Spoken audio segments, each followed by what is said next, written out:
National Weather Service in La Crosse has issued a severe thunderstorm warning for Winona County in southeastern Minnesota, southeastern Buffalo County in west-central Wisconsin, Trempealeau County in west-central Wisconsin, until 1:15 a.m. At 12:25 a.m., a severe thunderstorm was located over Stockton, or near Winona, moving northeast at 55 miles per hour.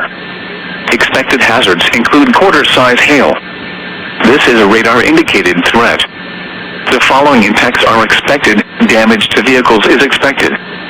This severe thunderstorm will be near Winona and Goodview around 12:30 a.m. Fountain City around 12:35 a.m. Arcadia around 12:50 a.m. Blair around 1:05 a.m. Other locations impacted by the severe thunderstorm include Whitewater State Park, Merrick State Park, Checkville, Lock and Dam 5A, Dodge, County Road 6 and 33 and Beach Corners. For your protection, move to an interior room on the lowest floor of a building.